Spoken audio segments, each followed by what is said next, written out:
Good afternoon. We continue to report from the Republican women of Baltimore County, which personally I think this has been one of the most important meetings of the year.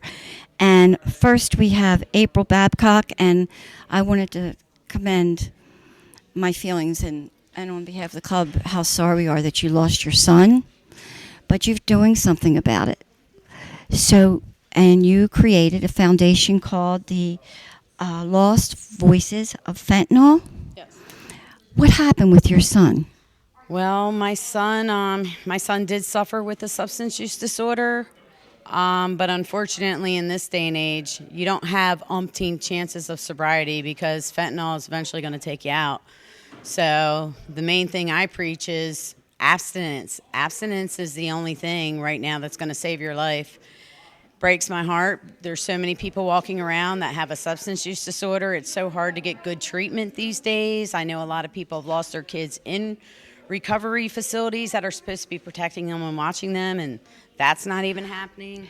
My niece actually recovered from heroin, which is a miracle, and she's an addiction counselor now, and she said the difference is that today she's seeing all these kids die, where before they didn't. They could use that. Exactly. And then we moved to the more, I guess, one-time users. I think, tell us about how the drug can be laced in Adderall or just other drugs where a kid might just buy one pill in the marketplace. So, first of all, I'm going to correct you on that. I know the media, anytime you hear it on the news, they always talk about laced pills. In reality, pills are not laced. They're either real pills or they're fake pills. So fake pills are made by Mexican cartels and drug dealers here in their basements. There's no quality control. They get pill presses. They take fentanyl and they use binding powders and they make these fake pills. Adderall, Percocet, Xanax, Valium, you name it, they're out there and they're fake. So I always say if it's not your prescription, don't trust it and don't trust your friend that says, I stole this from my grandma's medicine cabinet, or I stole this from my dad's medicine cabinet. You can't trust it because kids are dying. And unfortunately, I've met a lot of moms that lost their child because their child trusted a very good friend of theirs. Absolutely. It happens all the time. I mean, it happened when we were younger, but now the stuff's killing people. People smoked pot 20 years ago, but now it's fentanyl. Could you share with us some of the statistics that we're seeing in the United States? I mean, for 2022, the stats that I've read is over 110,000 dead Americans. I'm not a real good with the numbers. I'm not a numbers person, and honestly, I can't keep up with the seizures. Every time I turn around, the DEA or Border Patrol, it's like seizures every day, and they're record-breaking numbers. Like, it's complete insanity. Like, there's enough fentanyl to kill every single American. I know I think you mentioned it, yes, because I took notes, that one sweet and low package could kill. So if you had a sweet and low packet, you dump that out in your hand, say that sweet and low packet was fentanyl, that has the potential to kill up to 500 people. So that's fentanyl. So then there's analogs of fentanyl that are way more potent, like carfentanil, acetylfentanyl. That's way more potent than fentanyl. So that could kill even more than 500 people. Like, this is insane. And it's like 1 or 2 grains of salt or sugar could actually kill a person. Yeah, like you see the picture that they use with the pencil tip. Yeah, about 4 grains of salt is enough to kill you if it was fentanyl.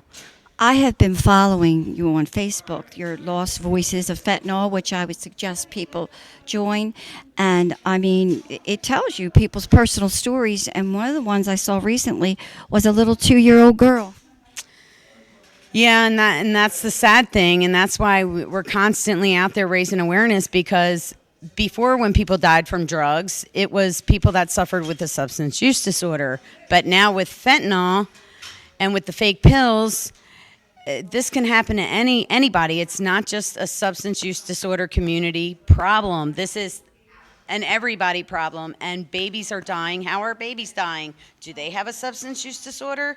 Do 12-year-olds that try a pill for the first time have a substance? And that's one of the groups that's really growing the most, the 12 through the 15-year-olds. And I know it is also the largest cause of death for youth between 18 and I think 35. 45. 45. It's Now, the leading cause of death for 18 to 45-year-old Americans. But the biggest demographic now growing from the biggest population dying right now is under 14. That age group is exploding. that's terrible. These kids, they're kids. Exactly. You know, they're experimenting. They're young and naive. I mean, kids experiment. I experimented as a child. My whole group of friends in high school, we all experimented. And unfortunately, And we are all alive because we didn't have to worry about instant death in the drug supply.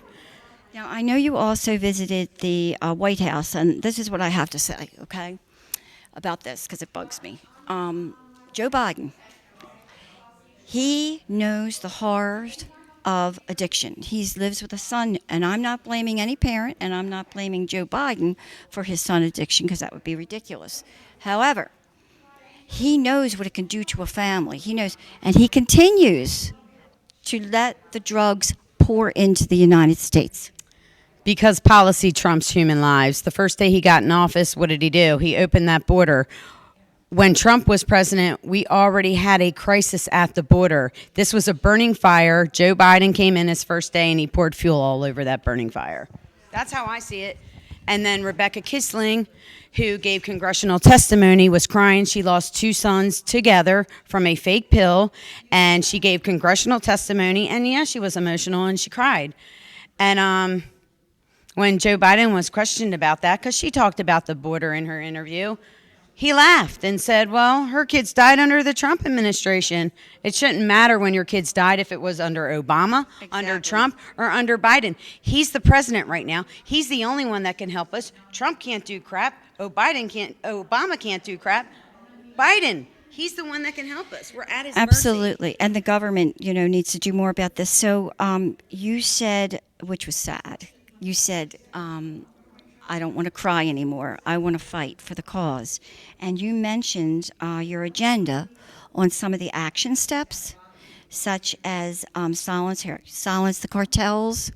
Oh, you would have to read them because I can't read them. Okay, correct me, okay, because I took brief notes. Silence the cartels, X-ray technology, Yeah. more service on the more severe border control, U.S. sanctioning China, and the cartels being deemed terrorist, and fentanyl becoming a weapon of mass destruction. Absolutely. I mean, so my group, the biggest thing we do, we encourage, like, I didn't make my group to make people feel comfortable. I want you to be uncomfortable. I want you to be angry. I want you to be mad, because when you're angry and you're mad, you get on the phone, you write letters, you send emails. We're at the mercy of our politicians and our government. They're the only ones who can make new laws, change laws, pass bills, really, and we need illicit fentanyl labeled a weapon of mass destruction, and the cartel's a foreign terrorist organization. That'll give our government... It's just unbelievable, April, unbelievable. So where can someone contact you to get help or to donate to your organization? They can go to lvof.org. Wait, let's say that Oh. slowly. That's lvof.org, meaning Lost Voices of Fentanyl.org. I would say also there's a social media page that on Facebook that you can see, and again, I know you're not about grief, but you certainly hear about the grief on that page. You're about action. We all are grieving. The majority of us in my group are grieving. Of course. And of course we support each other. But there's hundreds of grief groups on Facebook. I'm an action awareness group. Like, we need action. And the only way we're going to get help is if we start pressuring our politicians. So is that the main place to contact you, April? Yeah. We also are on Twitter, Lost Voice of Fentanyl on Twitter, Lost Voice of Fentanyl. Our biggest platform is Facebook. Okay. Well, first off, again, you've suffered a tragedy that there could be no worse in life. I mean, I feel bad for you, really. And sorry. Okay. And anything that the Republican women of Baltimore County can do to help you, we will. And I hope that people will share this. Okay? Again, go to April's Facebook page, share this, because I guarantee you almost everybody in this room right now know someone who has suffered from this. And God bless your journey. You're saving souls by this, and your son will be very proud of you for what you've done. I know he is. He watches over me. Thank you. Thank you.